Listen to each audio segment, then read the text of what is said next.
This is Ravens Flock Talk Podcast, coming to you every week with their thoughts and opinions on each and every Ravens game. Tune in weekly and join the flock.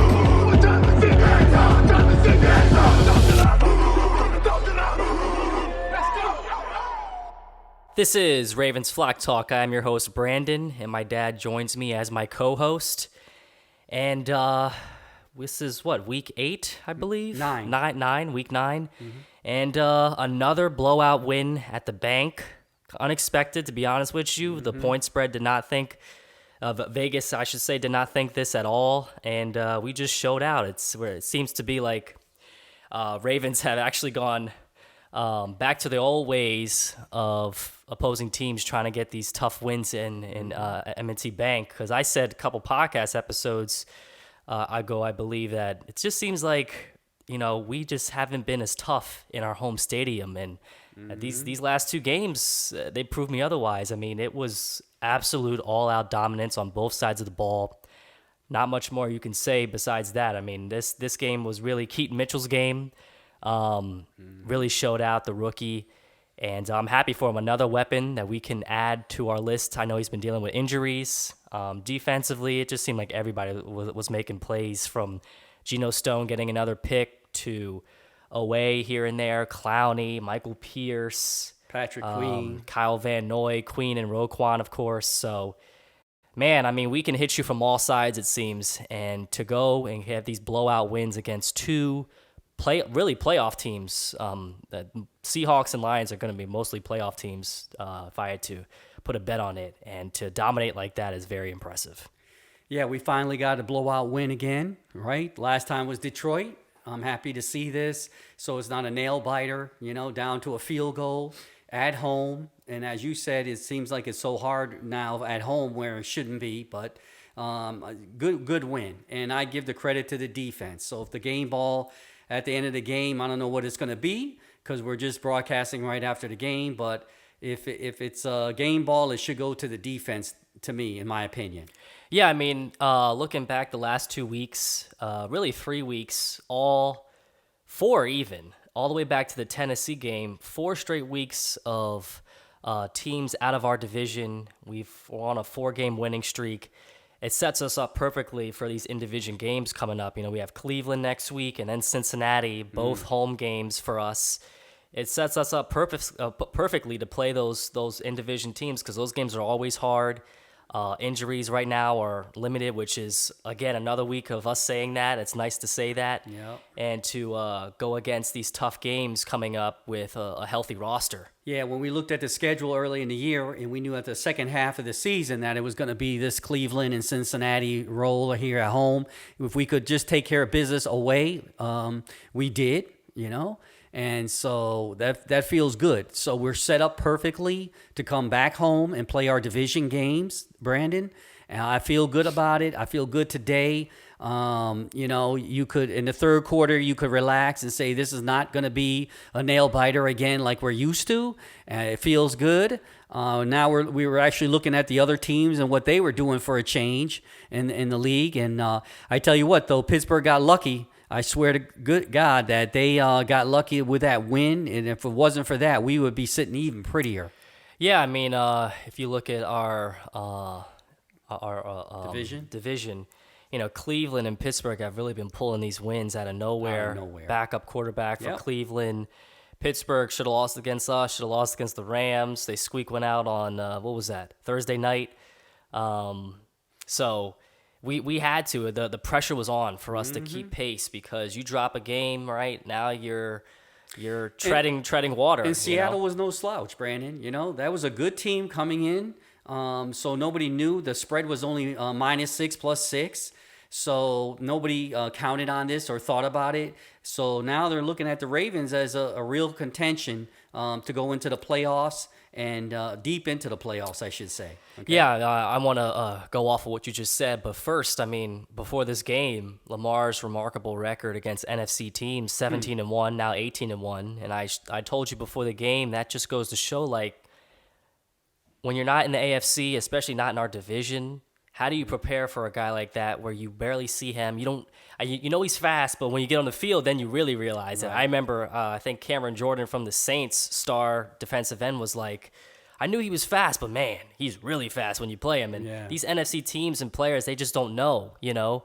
And that's a testament to how hard it is to prepare for us when you're not a Pittsburgh and Cincinnati that has those options every year to play us twice, you know? And so what a record by Lamar. What a show out. Speaking of Lamar, I just hope, Brandon, that at the end, I think it was the end of the third quarter or the fourth, that he looked like he came up gimping a little bit. He's fine. He was celebrating on Odell's play, jumping up and down. If he was hurt, he wouldn't be jumping. I know that for sure. So I hope so, because we need him, and, you know, especially in the second half of the season, he's known to be getting hurt. I did not like that. One of the only criticisms that I had during the game was Moncton calling him on 3rd and 1 when he didn't need to run, and that's where he came up a little gimpy after a tackle. Didn't need to happen. You got all these weapons. It's a give and take, because all throughout the season up until that play, he's ran for first downs and stuff, and been fine. And when it's like when you don't get hurt, people don't have a problem with it, you know. So you. But can't I'm saying say in this that situation, if the game is so close for, you know, in a field goal or within 3 points, okay.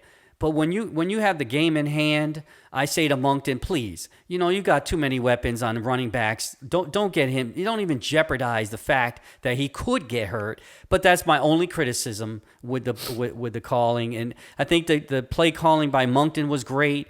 And McDonald had a great defense. And I tell you, the defense really looks good this year. It's hard. They're running around. They're playing fast, Brandon. I love to see it. I mean, I can't say enough about today's game. It just was one of those games. Yeah, not much bad things you can say, really. I mean, Metcalf just had the one catch for 50 yards. He really did the majority of the work on his legs on that play. Mm-hmm. So another week where I'm happy that we didn't let a star receiver beat us, which I'm always afraid of. Agreed. I was just going to interject that Geno Stone is just playing out of his mind. It's just crazy. I mean, not only the picks this year, number 1 in the league, but he had a rush that stopped a critical play. So he's just playing out of his mind. It's good to see. I'm happy for the kid, because he's not a star player, so to speak, in the league, but everybody's not going to start to know his name now. Yeah, I mean, Geno, he's a middle-of-the-pack quarterback. Yeah. You're talking about Geno Smith, correct? Yeah. Did I say Stone? You talking about Geno Smith or Geno Stone? Smith. Oh, Smith. The quarterback? Or No, Stone. Oh, Geno Stone. Okay, our player. I thought you were talking about Geno Smith. No. Our player. I was a little bit confused. Sorry. I don't know. But yeah, Geno Stone, man, I mean, where would we be without him in terms of turnovers? He's really helped us, and it's nice to see a player under the radar to come out and prove himself after he's been with our organization for a while. Mm-hmm. And you know, with Marcus Williams never being dependable, I mean, if I had to pick, I want Geno Stone out there more than Marcus, to be honest. Exactly. He's, you know, to me, it's not about the name. It's about making a name for yourself, you know, and like, you can't just go off of the pass all the time. Is what have you done for me lately? And Geno Stone he just seems like he's in the groove of things. And when you're in like that and you can find the ball like Ed, you know, and you can find it, you become a threat. That's what he said. He said his confidence is sky high. And that's exactly when he's in his zone, like you said. It's incredible. And I'm happy for OBJ too, to get his first touchdown. I think hopefully that really sets him off. He's got one of the best hands in the league. He just does not drop balls. So if we can utilize him correctly on this team, oh my gosh, especially in the red zone, he just does not drop balls in the red zone. So it's good to see that. Yeah, you know, you definitely want him involved. He can make some dumb decisions in terms of running after the catch, either going backwards or not securing the ball like he did this game. You know, a veteran guy like that, when you're trying to get down in field goal range and you only have one timeout, you had the opportunity to go out of bounds. What does he do? He ends up going into the field of play instead of out of bounds, not securing the ball, fumbling. And fumbles. And yeah. Kyle Van Noy bailed us out with that strip, you know, and we were able to get Yep. Tucker a field goal.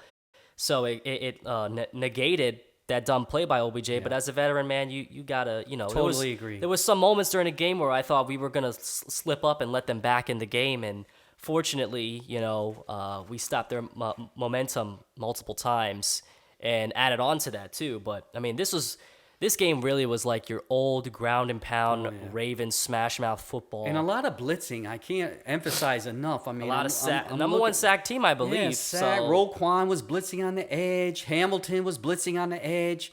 I mean, this was just Queen had a sack. I mean, this was just an overall defensive game by multiple players that everybody in at least in Ravens land know the names. Everybody had a part in it. Giving out game balls today by Harbaugh, I don't know who you give it out to. That's why I said you got to give it out to the entire defense because everybody had a role. They played their positions. They're professionals. I can't say enough, right? Yeah. I mean, you know, it's so interesting because on the offensive side of the ball, you know, to switch up, I know you're talking about, and even defense, you know, we have like some big names that fans that aren't Ravens fans would know, like, you know, Roquan per se or Humphrey. But we don't really have that guy like a TJ Watt or a Myles Garrett, you know. And so you never know who's going to show up to the game, and it's more of a collaborative effort. But we can hit you in so many ways, you know. We can hit you with a Clowney or a Michael Pierce and a Van Noy, a guy named Geno Stone, you know, getting picks. So it's nice to see that, you know, not our eggs are in one basket with this team. And that's what makes a Super Bowl team. On both sides of the ball, too. I mean, when you think about it, that's what makes a Super Bowl team. Everybody gelling at the right time together, playing as a team. You know, next man up, as they like to say, if somebody gets hurt. If you got these stars that get hurt, you know, what's going to happen in playoffs and deep into the playoffs, you know, to the Super Bowl. So man, this game really proved to me that if we play as a team, as a group, that we can really be dominant in any situation because, like you said, we don't have that premier star. But if those stars get hurt, look out, right? Yeah, I mean, our star was Lamar, and my only thing is Lamar. If he gets hurt, like he has the last 2 years, then we're toast. I mean, that's any team with their quarterback, but like. I would rather even though they're a very good team and they have the experience and know what it takes to win, and not only win, but win Super Bowls, is like Kansas City, they have all their eggs in one chip with Kelsey, you know. Yeah. They've been looking for that receiver to come up big, and they can't get it, you know. But today's running game really reminded me of 2019. You know, we now have like a four-headed monster, if you want to count Lamar, with Mitchell now on the scene. So it's looking great, and I want to keep spreading it. I don't want to keep pounding it with one guy because that forces running backs to get hurt because they just can't take that grunt. But, I mean, Gus had a great game for the limited amount of carries that he gets for some reason always. But, yeah, man, not much to say for me. As soon as we got up 14, I kind of just chilled. I kind of expected us to just keep coasting and win this game. I mean, there was a few players that we're glad to see do better, and one of them was Bateman. He had an incredible catch today. He's something. He's like hot and cold. He'll make these incredible catches and then drop an easy pass on the sideline or something, a sideline pass. But I'm happy to see him have a good game. Hamilton had a great game again. Almost had that pick. Almost had the pick, which he should have had. Would have been a pick six too, I believe. If he got it, easy pick six. Oh yeah. It was the easy pick six. Yeah. So and Mitchell, I'm glad to see him come alive because especially after all his injuries that he's been Hill, having. Hill. To me, I just like Mitchell better than Hill for some reason. If he can stay healthy, I think he's a stronger, better, more physical, and he's got speed like Hill. I just love to see him, come alive in the second half of the season. It would be great to see. But we have options, and that's what you're saying earlier, Brandon. We have options at running back. Everybody was sad we didn't get Derrick Henry in free agency, but when I look at our team, I don't think we needed him. Ravens, flock. I don't think we needed Derrick. I kind of wanted to see him come here, But at that dollar value, those millions, and to give up what we had to give up for him, I say I wanted to as well, due to the fact that I'm not a big Justice Hill guy. But now that they're giving Mitchell a shot, I'm like, all right, fine, because they weren't going to play Melvin Gordon. Now, is he on the team? I don't even know, to be honest with you. But now that Mitchell is now involved, you can't not have him involved after this game, I hope so. I just can't imagine them just being like, all right, that was cool, and then just forgetting about him. So, yeah, man. And Lamar, this game was, compared to his other games, one of his, I would say, mediocre games. He was 21 for 26, just under 200 yards with 187 and 0 picks and touchdowns, But that just shows you how good the team is. Yeah. And Lamar, we haven't said much about him, like you're mentioning, but he played a fantastic game. Let's just say that, right? He almost turned the ball over once, but he didn't turn the ball over too much. He didn't have any interceptions. He's got to. He played like a quarterback that manages the game. That you're you don't want him to go too far out there and risk throwing picks and whatnot. So. Exactly. This was more like a mid-range kind of dump-off game for him, and just letting his receivers do the work. Although he did air it out. I was like, air it out. Yeah, a couple times. But who the player that we didn't hear about today, which is a little disappointing, is Zay Flowers. We didn't. Yeah. I mean, he was non-existent in this game. But some games are like that. But it's also, you can say that it was bad, disappointing, but a blowout win and he's not even a factor. That just is you got to look at it that way. Man, we don't even have to kill you with our number one receiver. Did he even get a catch?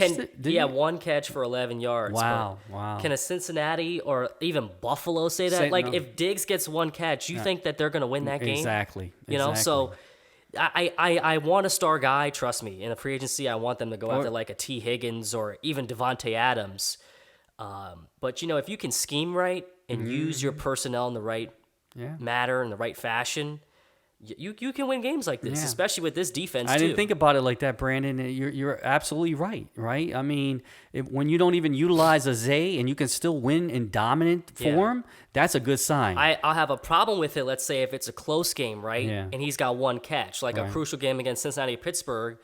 This is your weapon. You got to get him involved. But in games like this, I'm like, okay, fine. You don't have to force it to him because you don't need to. Right. So that's just the way I see it. And this gives other receivers opportunities, right? And OBJ was obviously targeted by Lamar. This year. Yeah, he was targeted intentionally by Lamar. Maybe that's what happened with Zay, because Lamar was looking for him. Yeah. And I know he's probably upset that he didn't throw that touchdown pass and Huntley threw it to him in the fourth quarter. But other than that, I think everybody's happy on this team. Everybody got involved, and that's what football is all about. Another shout-out, because we take him for granted, Mark Andrews, the staple on this receiving core, 9 catches, 80 yards. I mean, it's almost like you say, how does Kelsey keep getting open? Well, how does Andrews keep getting open over the middle? And he was key in the first quarter to get us off and running because he was throwing it specifically to him. He's just when he's involved, man, it's just automatic, and it opens things for other, because they have to focus on him, you know. Yeah. And also another, kind of snake in the grass that had a good game is Isaiah Likely. He got involved as well. He's very talented.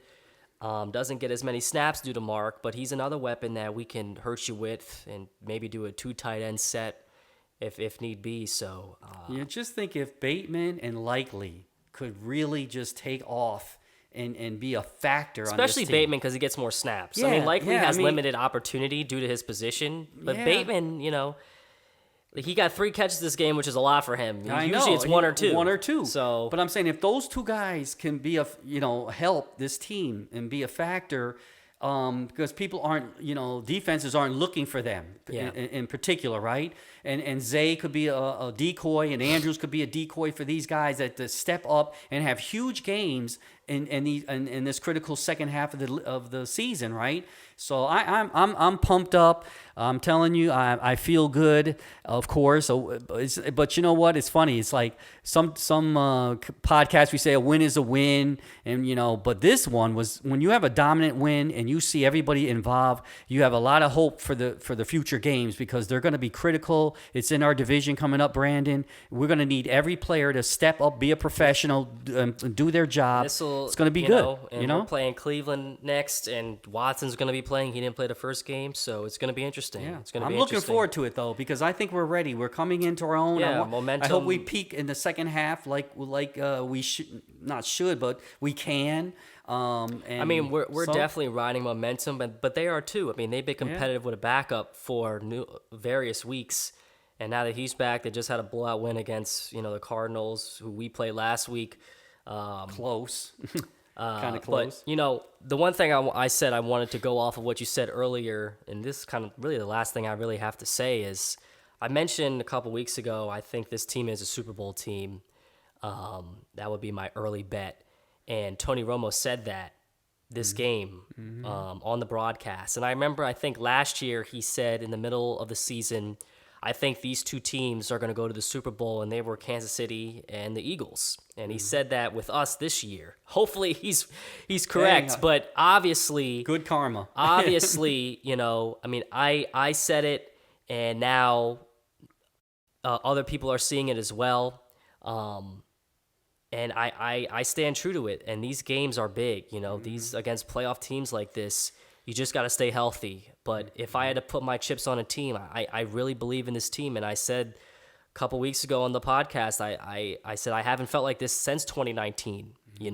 I've been waiting to have the feeling like this team could go all the way. Last year, actually the past couple years, I couldn't see it because we didn't have the weapons on the outside for Lamar. Right. And now that we surrounded him, and it's like, I always like to stay under the radar, with that. But you know what? You're not. You have one of the faces of the league. Yeah. And you have to rise up now. Exactly. Now you have people on your radar. Prove it now. I mean, seriously, Ravens people know that we could be undefeated right now. We would not be under the radar because we'd be undefeated. Yeah. So I agree with you. Let's have the swagger like we did in 2019 and back in the Ray Lewis days. Let's have that swagger this year. And okay, we are. Let's.